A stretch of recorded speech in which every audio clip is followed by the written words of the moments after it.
যার জন্য আমরা প্রথম ভিজিট হিসেবে মীর মোশাররফ হোসেন হল থেকে কাজী নজরুল ইসলামের হলেই এসেছি। এখন পর্যন্ত আমরা যা দেখছি শিক্ষার্থীরা খুবই উৎসবমুখর পরিবেশে এবং সুষ্ঠুভাবে ভোট দিচ্ছে। আমরা মনে করি কোনো শক্তি কোনো পক্ষই, সেটা যে পক্ষই হোক, শিক্ষার্থীদের ম্যানিপুলেট করার চেষ্টা যাতে না করে। যদি এইরকম কোনো অপ্রীতিকর ঘটনা ঘটানোর চেষ্টা করে তাহলে অবশ্যই সাধারণ শিক্ষার্থীদের সাথে নিয়ে আমরা এটা প্রতিহত করব। আপনারা জানবেন যে যে ভিডিওটা দেখানো হয়েছে বা যে ভিডিওটা প্রকাশ করা হয়েছে এটা একদম ভাবে দেখানো হয়েছে। কারণ নির্বাচন কমিশন বিভিন্ন হলে তাদের কার্যক্রমকে পরিচালনার জন্য ব্যালট বাক্সগুলো তাদের লোকজনই নিয়ে যাচ্ছিল, কিন্তু আমাদের কিছু সাবেক শিক্ষার্থী জাহাঙ্গীরনগর বিশ্ববিদ্যালয়ে তারা আসলে নির্বাচন কমিশনের সাথে কথা বলার জন্য এসেছে যে আসলে নির্বাচন যে এতদিন পরে হচ্ছে সকলের ভিতরে একটা উৎসব আমেজ তৈরি হয়েছে, তারাও এই আমেজের অংশ হতে চায় এবং যার জন্য একটা পাস কার্ড কোনো ক্রমে নেওয়া যায় কিনা, যদি বিশ্ববিদ্যালয় বা এবং নির্বাচন কমিশন সেটা অনুমতি দেয় তাহলে সেটা ওনারা নিতেন এবং বিশ্ববিদ্যালয়ে আসতেন। বিশ্ববিদ্যালয় কর্তৃপক্ষ সেটা অনুমোদন করেনি এবং আপনারা দেখবেন যে আমাদের কোনো সাবেক শিক্ষার্থী এখানে আসেনি, কিন্তু আপনারা দেখবেন যে রাতের আধারে গভীর রাতে বা সকালবেলায় চলে এসেছে শিবির সভাপতি এই হলে, আপনারা যে হলে অবস্থান করছেন। সুতরাং আমরা বলতে চাই যে এখন পর্যন্ত যেটা আমরা পেয়েছি, গতকাল রাতে বিশ্ববিদ্যালয় প্রশাসন এবং এই যে নির্বাচন কমিশন একটা প্রহসন তৈরি করেছে।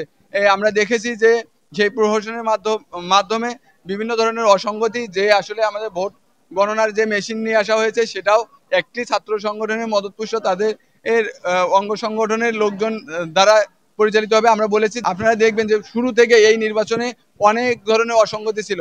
গতকালও আমরা যেটা দেখেছি যে না, ছাত্রলীগ মদতপুষ্ট যে প্রার্থী তাকে একটা মনে হয় তার জন্য সুবিধা দিচ্ছে, একই সাথে শিবিরের সমর্থিত যে প্যানেল সেই প্যানেলকেও সুবিধা দিচ্ছে। আমরা দেখেছি পর্যন্ত শিবির সভাপতি কমিশনে বসেছিল এবং তাদের যত নেতাকর্মী ওখানে বসেছিল।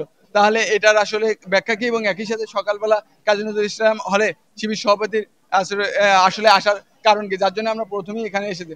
আমরা ধন্যবাদ আপনাদেরকে। আমরা আবার বলবো অন্য একটু হলে যাওয়ার জন্য।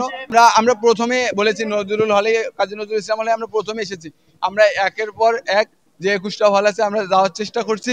আপনারা জানেন যে জাহাঙ্গীরনগর বিশ্ববিদ্যালয়ে একটা পরিবহনের ব্যাপক সংকট, পায়ে চালিত রিক্সা ছাড়া যাওয়ার কোনো ব্যবস্থা নেই। আমরা আচরণবিধিকে সম্মান রেখে আমরা পায়ে চালিত রিক্সা নিয়ে প্রতিটা হলে যাওয়ার চেষ্টা করি। জাহাঙ্গীরনগর বিশ্ববিদ্যালয় একটি আলাদা জায়গা, স্বতন্ত্র জায়গা। এখানে শিক্ষার্থীদের মন এবং মনন আলাদা। জাহাঙ্গীরনগরের আর্থসামাজিক ব্যবস্থা এবং কালচারাল যে ব্যাপার আছে, সেখানে শিক্ষার্থীরা প্রগতিশীলতা নিয়ে বড় হয়েছে, শিক্ষার্থীরা বেড়ে উঠেছে, শিক্ষার্থীরা তাদের ভোটাধিকার অবশ্যই 71 এবং 24-এর কে লালন করে এমন শক্তি উপরেই দেবে।